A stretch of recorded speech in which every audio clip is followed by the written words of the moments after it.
I'm going to say something outrageous. I have never been particularly poor at calculating how to get things done in the United States Senate. So the best way to get something done, if you hold near and dear to you that you like to be able to, anyway, we're going to get a lot done. And if we have to, if there's complete lockdown and chaos as a consequence of the filibuster, then we'll have to go beyond what I'm talking about. Okay, hang on. Sorry. Oh, sing in, Miss Kim.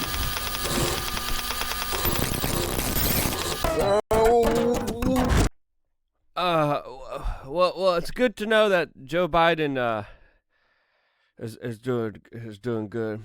Welcome back, beautiful and amazing human beings. This is Rukadowski of WeAreChange.org, and that man has nuclear codes. A lot of very important information to get into today, as it looks like a lot of government officials admitting that they were wrong. We have overwhelming evidence that we've been talking about for months, proving that they have been wrong. And now there are major reversals on key issues, even by Dr. Fauci himself. We're going to get into this and also have a very eye-opening interview with the founder of HLLPF, a live streaming social media app that also allows you to buy Bitcoin miners through them. We had a very fascinating conversation, and before we get into that, plus a lot more, the small clip that we began today's broadcast with is by Post America.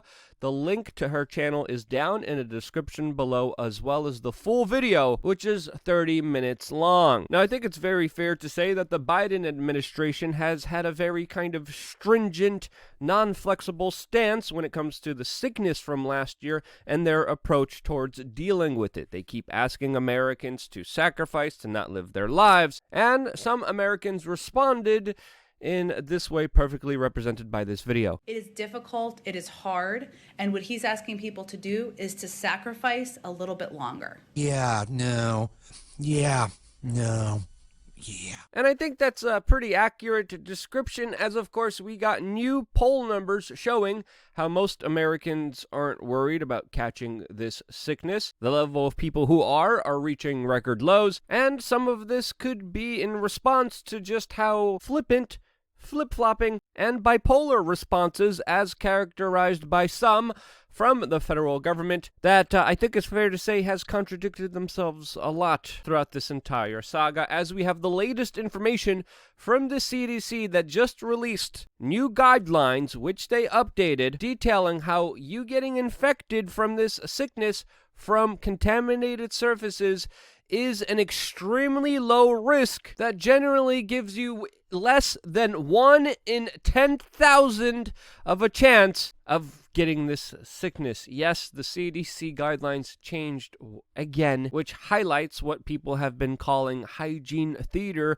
which even Yahoo News came out with an article about that's titled, quote, "End the Hygiene Theater," starting off their article saying, quote, "It's time to unplug the sanitizing robots and put away the bottle of Clorox that seem to line the entrance to every school, restaurant, and supermarket, wanting to advertise its safety protocols." Now, obviously, it's still important to wash your hands and have proper hygiene, which is extremely important. But if the CDC is right here, and they talk about transmission chances being lower than 1 in 10,000, all of this hygiene theater was absolutely pointless and useless. In related pointless and useless news, we are also getting the information from Michigan that 246 people that have gotten the shot for this sickness have come down with this sickness. 3 of them have died, according to state officials that is being reported by the Detroit News. We're also finding out that Walgreens didn't follow proper U.S. guidelines when administering this shot, which caused complications in some people. And there's also the bigger question, what happens if you give someone a shot that already has antibodies for the sickness, which by and large is still not being addressed, and according to some medical professionals, is creating more complications, more unnecessary medical procedures, and in some instances hurting people. This is, of course, something that we've been talking about on independent media, and now it's finally getting some attention, as even the Mexican president announced that he will not be getting the shot for this sickness since his doctors told him that he still has a high level of antibodies from when he was infected with it in January. Important information that should be shared to the general public. Meanwhile, we just get nonstop propaganda with the establishment telling us to get the shot without, again, trying to consider these important factors, which people should be considering. Also, another thing that should be discussed and widely talked about is the states that got rid of mask mandates and lockdowns that are doing a lot better than states who didn't, as of course right now there is an increase in cases happening in states with, of course, the strictest lockdowns, particularly New York, particularly places like Michigan, that the mainstream media for some reason by and large refuses to talk about in larger context, as of course they organize hit pieces against the governors of Florida and Texas, as perfectly highlighted by Newsweek and the rest of the mainstream media establishment that was screaming to high heavens about how Florida and Texas were going to create some larger slaughter, which absolutely didn't happen. In Texas, the opposite happened. If you compare Florida to New York, which Florida, by the way, has a larger population, which is disproportionately older, more concentrated in urban areas, and has a lot more tourism, Florida absolutely did an extremely better job than, of course, New York, that implemented strict lockdowns, a lot of government, a lot of bureaucracy, which at the end of the day here, we're learning most likely still in the preliminary data was the wrong approach here. And now another thing that, in my opinion, Texas is doing right is, of course, going out and saying that they will not be implementing medical passports like the state of New York is implementing. The governor there just signed an executive order. And very interestingly, even Dr. Fauci just came out and said that the federal government will not be requiring medical passports. We're also learning in the United Kingdom that is trying to implement these medical passports that they could also soon fail after many politicians, of course, are not on board with this program. Now, this admission by Dr. Fauci, as well as him recently coming out and saying that there most likely won't be a fourth wave of this sickness, is big news and proves that a lot of the actions made by big government bureaucrats were absolutely wrong here. Here's also a very interesting clip of Dr. Fauci when confronted with the fact of Texas doing better than ever after getting rid of lockdowns and mask mandates, looking like he literally had his heart broken on national television. Since then continue to tick downward. So what do you make of that as all of us look around and sort of try to consider how safe it is to get back to normal life? Yeah, it can be confusing because you may see a lag and a delay because often you have to wait. Poor Dr. Fauci. And now moving into our main subject for this particular video, we have an entrepreneur and founder of HLLPF joining us right now, KL Wong, to talk about his very interesting social media platform, which this interview was conducted on behalf of. We are working with a company called the Gold Standard Media, and we are working with the HLLPF platform that we're going to be talking to in just a little bit. For me, this is a win-win for everyone, and I have a ton of questions that I want to know about this company, and just jumping right into the interview, KL, this seems like a very fascinating and interesting platform. I mean, it's a social media platform, a live streaming platform that also allows people to earn crypto, to be paid through PayPal, allows people to be paid for streaming, but also helps people mine and allows them to mine Bitcoin, Ethereum, Doge. There's so much going on, but in your own words, thank you so much for joining us. What is HLLPF? Okay, HLLPF is an international social network which allows people to meet people from all over the world. So our mission is bringing the world closer together. So we get involved with anything international and getting people to better understand people, especially people from all across the globe. So it first came about when, well, let me take a step back. I was originally a lawyer, and then I was in the venture capital space for a while, during which time I made a very important investment, not the one that made the most money, but a very, very, probably the most important investment in my life, which turned my life into a different direction, which was an investment in Hangzhou, which is where I am right now. I've been living in Hangzhou for the past several years. So Hangzhou, I'm not sure if you know, is where Alibaba is located in China.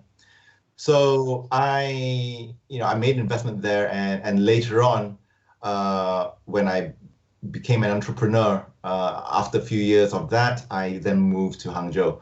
So before moving, I was also in the early education space, from teaching my own daughter and finding that the market didn't have the product that I needed to teach her. So I created my own and started a business out of it. I then moved to Hangzhou to try to expand that business, but ended up working on HLLPF. So even back then, when I was trying to do a business in China, the idea was also to connect people. So that time, the idea was to connect children learning languages. So the Chinese people learning English and foreign children learning Chinese, and then give them a platform where they can interact with each other. So I then decided not to do children first, but to do adults. And that's how HLLPF was born. And yeah, HLLPF was started in 2014. And a lot of things have happened since, but essentially it's still an international social platform. Now, again, there's so many things I want to talk about, especially with big tech, with privacy, with censorship, with cryptocurrencies. There's a lot of business to get into. But, for the people who don't know you, how would you kind of introduce yourself? You kind of went into your background a little bit, but how do you see kind of everything also moving forward here in this digital online space? In terms of big tech, well, there's obviously a lot of scrutiny over the big tech companies. We are still a very, very tiny player in the space, and we're more about just letting people get to know each other and actually meet people for the first time. So core is functionality is allowing you to just finding people that you've never met before. So unlike big tech media like Facebook, which is more about meeting people that you already know. So we allow you to meet people that you've never known before. So there's obviously going to be privacy issues, and that's, I think, an issue that company struggles with all the time. So especially here in China, for our Chinese users, we have to be much more restrictive to comply with local government regulations than we are with non-China users. So yeah, a lot of data privacy issues that we have to tread carefully. Yes. I definitely want to ask more questions about that. But before even getting into that, I'm really curious about the kind of crypto aspect, because I'm seeing possibilities of even being able to purchase crypto mines. Is that true? And then to be rewarded in cryptocurrencies just for live streaming. How do you explain this? What's going on in the back end? How does this work? Because this seems something totally different than a lot of other people in the kind of social media market that you're working on. Yeah, so crypto is especially important for an international social platform like ours. And that's because with an international platform, you have users from all over the world interacting with each other, and we're trying to encourage them to also help each other. So before crypto, people basically only help each other for free, which happens, but is, obviously when there's an incentive for people to help and an ability for people to reward each other, then that helping becomes, manifold more. So crypto allows us to bypass all the payment difficulties which you would otherwise face. I mean, some people in third world countries don't even have bank accounts. And micropayments is also practically impossible because, you'll probably be paying more fees, transaction fees, than you would, receive. So, but crypto cuts across all that, and it's probably the linchpin in the missing piece of our puzzle in terms of connecting the world. And you mentioned Bitcoin, and that may seem a bit strange initially, but the reason why we're allowing people to essentially mine Bitcoin, and the way we're doing it is not really like how you do cloud mining, where you purchase cloud computing power. We are actually allowing you to purchase specific machines or part purchase, if the cost is too high. And you'll be able to even see the specific machine with your name on it running. You can even ask for regular live streams, and we'll take you on the factory and say, here's a machine, Luke, we are changed. You can see on the machine and say, okay, cool, it's still running. And we want you to feel that sense of ownership on a specific machine, as close as you can get to actually buying a machine and setting up yourself, except you don't have to, buy one from Alipay, wait a few months or a few weeks for it to hopefully arrive and then figure out how to set it up and then and pay the electricity bills, which probably costs a lot where you are. So cutting away all of that and having you have as close an experience as possible to that. So you can actually have that machine and then mine it and then watch crypto trickle into your wallet every day. So that's the idea. I remember trying to get into the whole mining game and trying to mine just a few years ago, and it being absolutely difficult, and the technical kind of expertise, especially with the ant miners, wasn't easy. So it's very interesting to see other companies kind of provide this service. I know you also give services to sell back the miners to you guys. Can someone else sell back the miners to someone else? And another question I have is, as far as electricity, how are you guys kind of recouping the costs when it comes to being able to get electricity? Yeah, so our machines, they are located in different parts of China, in parts where electricity costs are very low. So that's going to be hard to get if you were to mine. People like even myself in a more populated city, especially in big cities overseas, it's just way cheaper.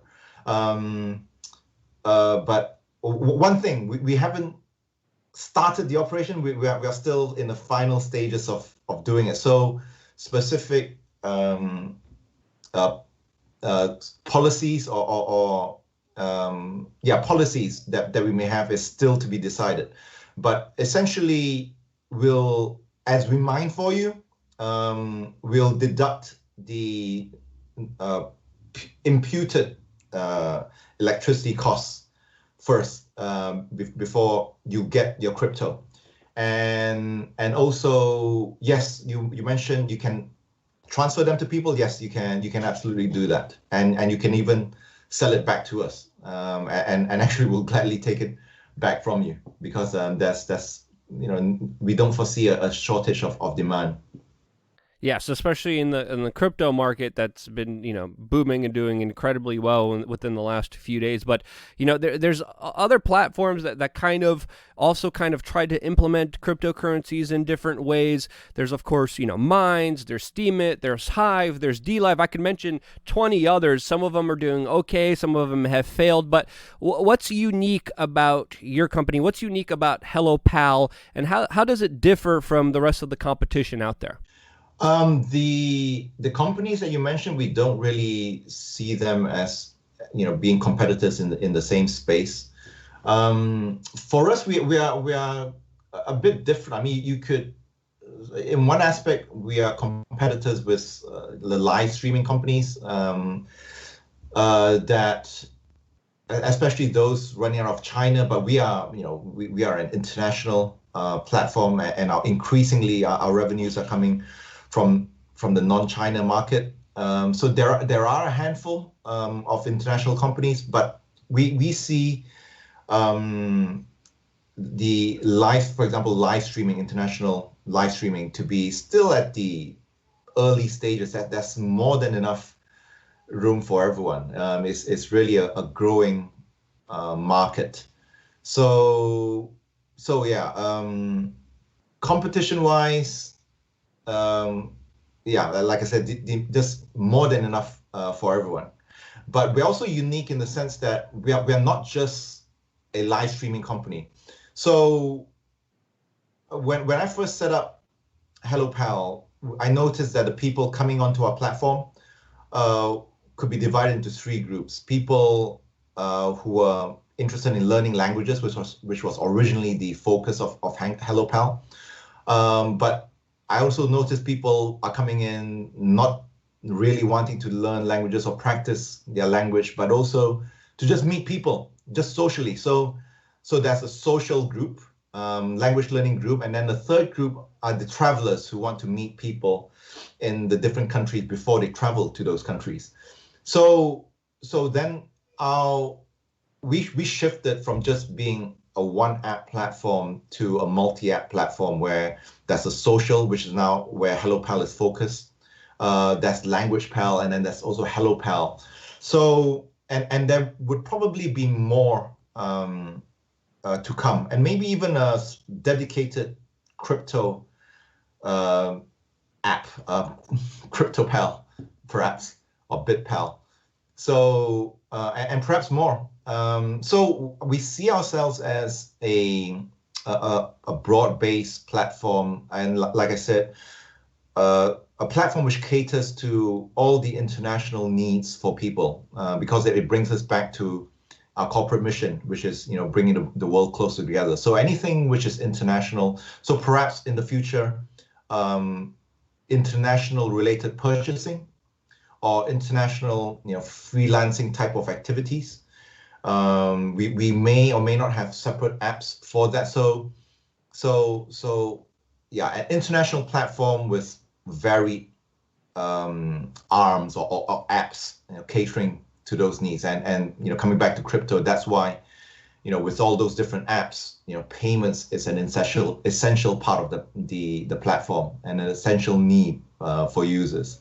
Yeah, and something really we haven't seen kind of big tech kind of jump on, and this kind of leads me to my next question. What really went into building this company? And there's a lot of people always on the big kind of live streaming, Twitch and Facebook and Periscope. A lot of companies are finding it hard to kind of get off the ground. A lot of people have failed to do this, but how difficult was it to build and start this platform that you have right now with HelloPal? You could say it's like all businesses, difficult, but also, I was surprised how it grew organically. I think it grew organically much more than I expected initially.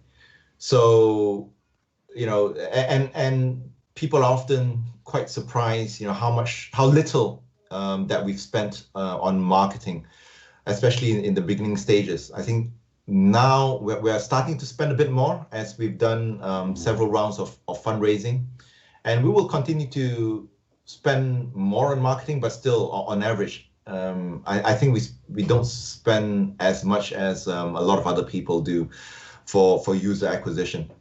And one reason maybe because our apps have been feeding into each other. So for example, you may come into our ecosystem, from just wanting to meet someone from a particular country, but over time you want to learn that language, and then therefore you use LanguagePal, and then after a while you want to travel to that country, and then naturally you use TravelPal to do that. So there's a lot of intercommingling of users between the apps of our platform. Now, curiously, social media is having a bigger and bigger effect on our society. Studying social media, understanding social media, being in the social media kind of business, what do you think are some of the trends that are now kind of forming on social media and will be kind of growing and becoming bigger in the next 2 to 4 years? Yeah, I think trends generally have seemed to I think one big factor is the way technology itself is progressing.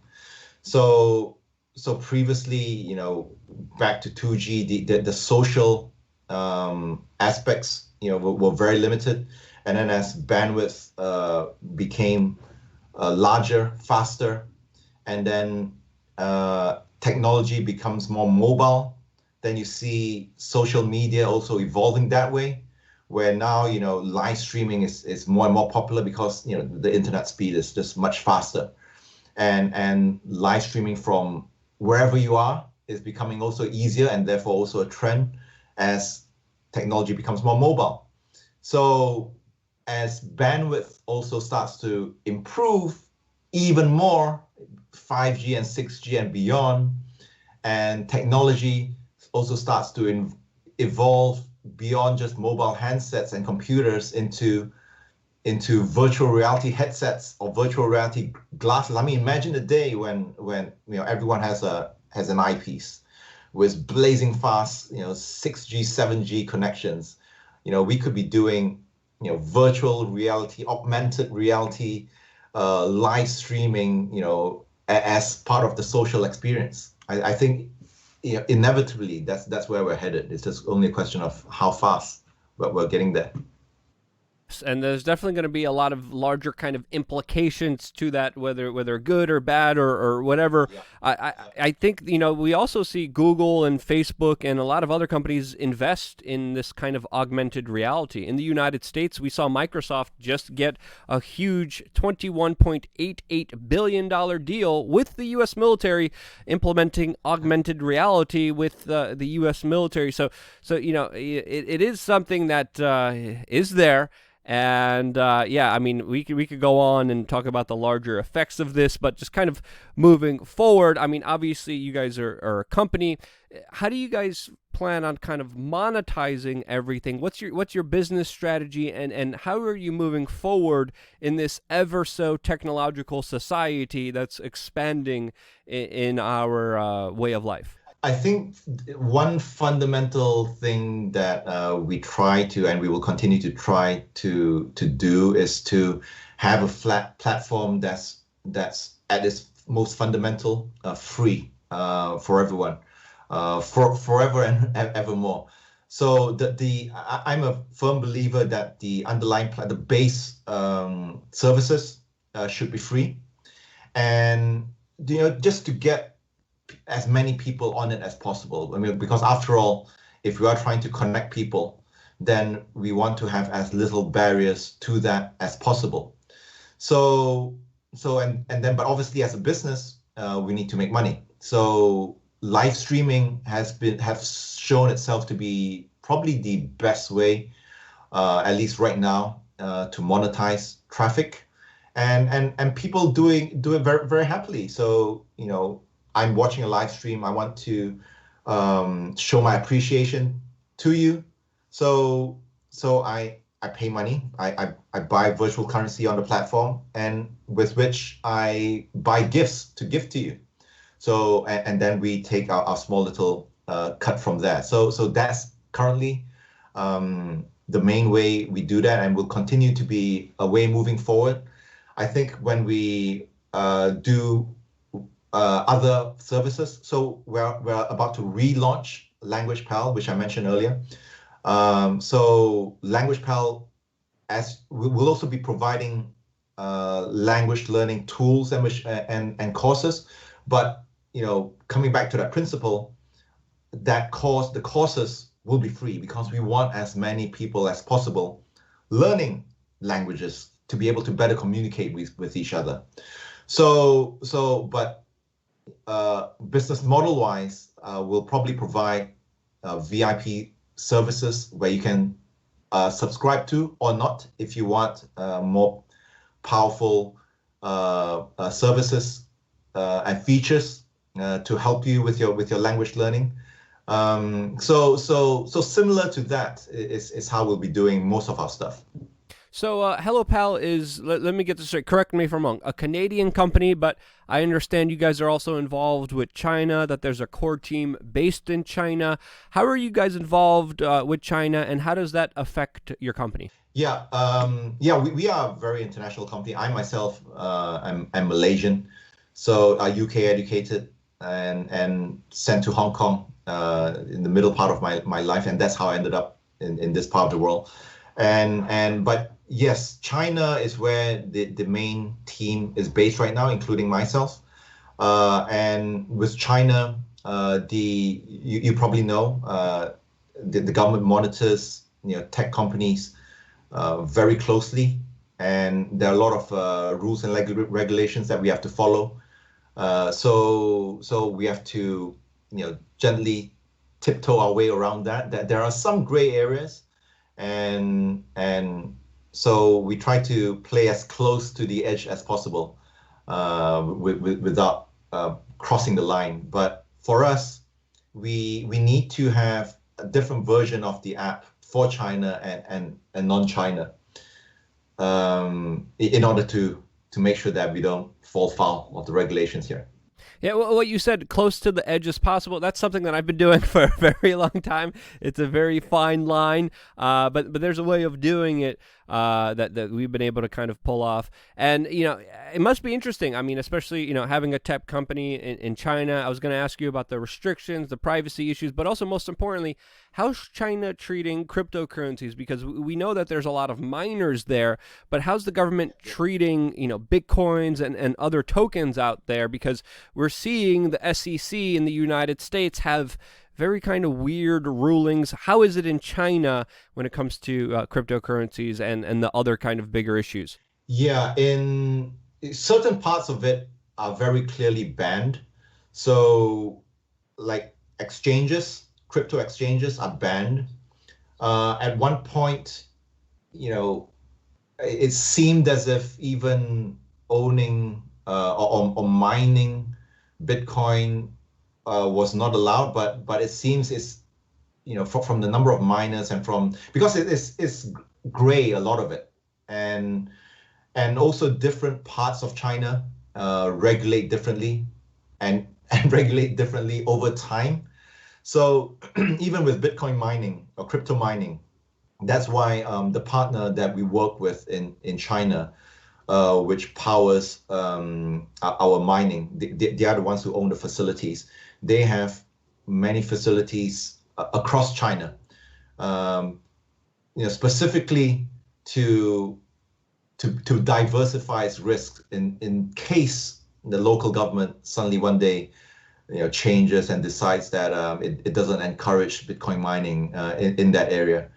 But we know that in general, Bitcoin mining is fine in China.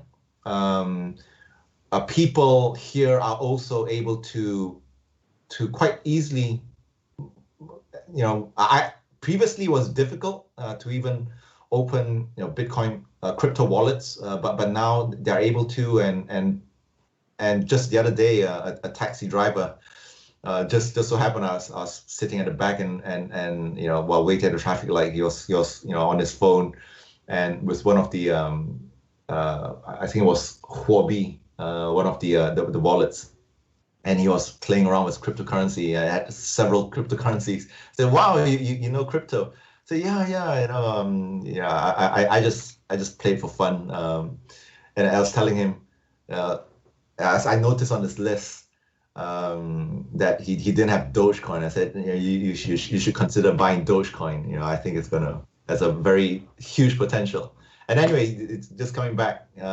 So many people in China also have and are playing with Bitcoin, but I think it's still at a stage in China at least where not many people do it enough, which poses a security threat for the local government here.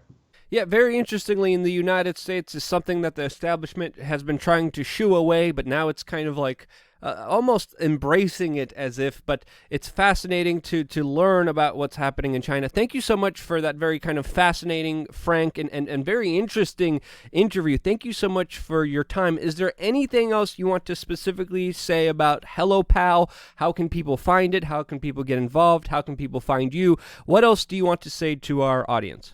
Yeah, well, please check us out at hellopal.com.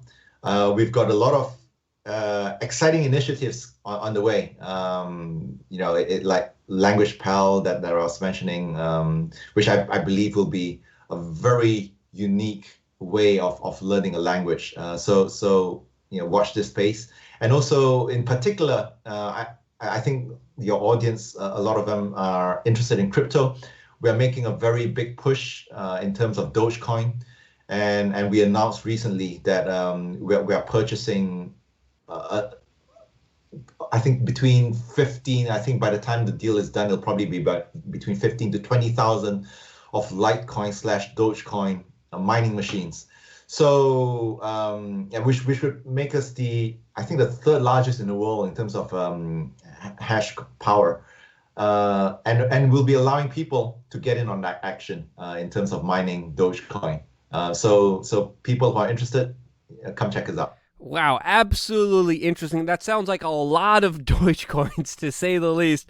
That was fascinating. Kel, thank you so much for your time. Thank you so much for working with us. Thank you so much for coming on. I found this interview very interesting, very fascinating. And if you did as well, share it with your friends and family members. You guys getting involved is absolutely key, is absolutely essential.